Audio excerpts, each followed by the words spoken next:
Hey all, so it looks like I've got some Etheria restart news for you today. Um, the team went ahead and had their hyper talk. They actually covered a lot of information, and in all honesty, they addressed a lot of the threads that have been going around on the Discord. So I'm just going to kind of go through this with you and explain what they've said. So the first thing that they actually brought up, which has been probably one of the most important things going around the community, is the anima dupes staying enabled within RTA. Now, they went ahead and confirmed that. They apologized for it, but they also said that it's staying in. So that is going to affect gameplay. That is going to affect pay to win uh, mechanics. So, like, I know that's going to disappoint a lot of people, but they did confirm that that is staying in the game. They said they're going to monitor it, but they didn't really give anything past that. They're also expanding localization to fix a lot of the translation issues. Um, Another thing that they talked about was they're encouraging players to select the server closest to them. And the reason for this is to kind of keep up with the time gating. So, like, along with that, they're stating that RTA cross region matching is going to be restricted at least until everybody kind of stabilizes. So I'm assuming that means when enough people reach max level and there's no longer that gap or that catch up that like the first people are going to inevitably run into just based off of region. So that's kind of cool. They also brought up the issue with pity, and they discussed how pity actually carries over between banners now, or it always has, but they confirmed that. And they also went ahead and reduced pity to 80 across the board. So your light and dark banner, your limited banners, those are now 80 instead of 100, and the pity will carry over from one to the other. I don't think it's from like banner to banner. I'm talking about like the first banner and then the next one, the pity should carry over. That's the way that I understood it. Um, if I'm wrong, heck, correct me. Jot it down in the comments whether I'm right or wrong on that. But based off of what I heard during their video, it seems like the first light banner, any kind of pity that you have should carry over into the next one. Let's see, what else did they talk about? So they're looking into implementing combat info after matches, which that was definitely something that was being brought up in the feedback threads on the Discord.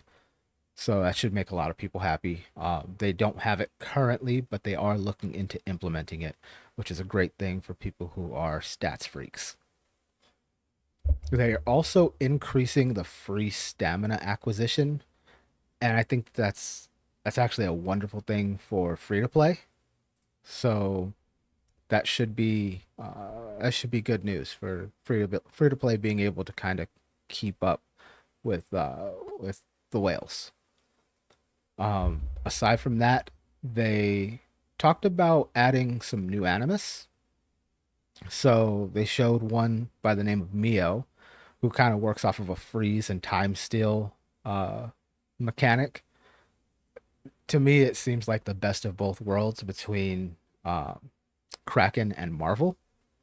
So that ought to be a really interesting character, and I mean that could really change up. It's not really going to change up the meta because it's still going to be CC based, but like it gives another avenue for accomplishing that. One of the things that I noticed is that it's also an SSR character. Mio's an SSR character, so that could be gated um, by resources. So like the SSR lattice, those are extremely hard to come by. So progressing her skills could be slower due to that. Whereas if you're going with like Kraken or going with Marvel, because they're just SR, you're gonna get a lot more of those lattices, and you should be able to up their skills quicker or increase their prowess quicker. The second character that they showed was Mizuki Makoto. They didn't go into stats or builds or anything like that with her. It was just kind of a showcase of the damage that she was doing. The damage looked pretty high, so it seems like she's going to be a serious damage dealer. But then again, like, it could also be based off of the level of what they were demoing. So without any solid info on it, I can't really tell you whether that character is going to be good or not. The character looked cool, but aside from that, there's no real info on that character at all. They also hinted at a Hoyan character, who I guess was in previous betas. They mentioned it's kind of like a hidden character, and it's going to require something between hyperlinkers in the real world, and it's just like they totally teased the character and didn't provide any info past that. Another thing that they talked about was the events that they plan on holding and how each one's going to have a different art style. And the one that they really brought into the hyper talk was Shell Story, which I guess is going to be our first event. And really, it just looks like Monopoly for shell items. Um, I've played enough gotchas to like every single one of them has had a Monopoly game. Every single one. Some of them make it standard to their gameplay. Others, it's just a timed event. I'm not impressed by that. The artwork looked cool, but aside from that, like, I mean, you play enough gotchas and you've seen enough Monopoly games for equipment and gear and items that it's just kind of like par for the course.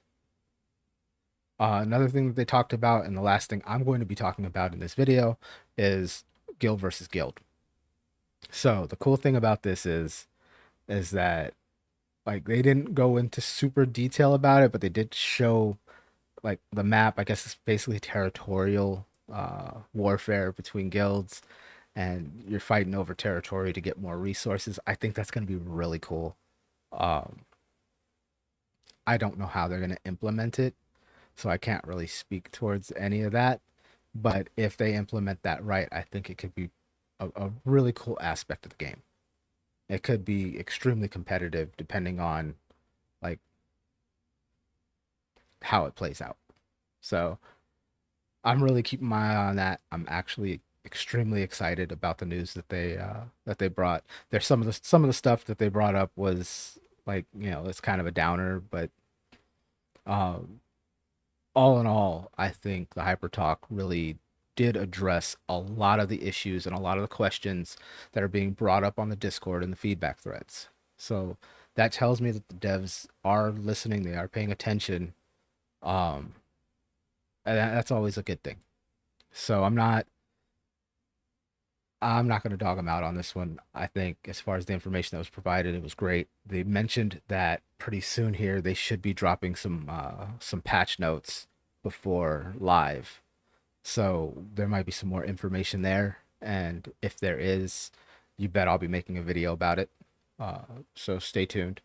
And if you like what you heard, please hit the like button. Please hit the subscribe button.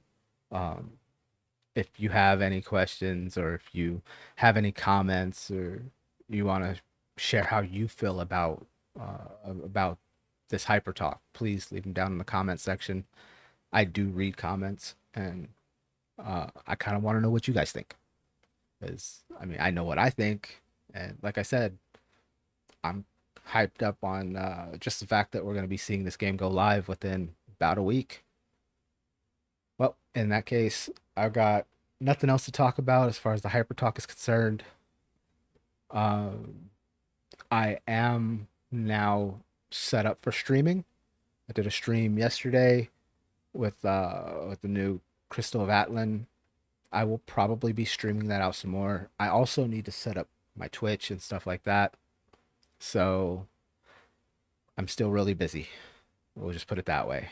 Um, I'm still trying to bring out videos every day. You'll notice that there wasn't a video yesterday, and that's because of the stream. So when I stream, odds are I won't be dropping a video because hey, I don't have an editor. So I can only do so much, and there's only 24 hours in a day. On that note, I'm not going to drag this out too much longer. Thank you for watching. Peace out.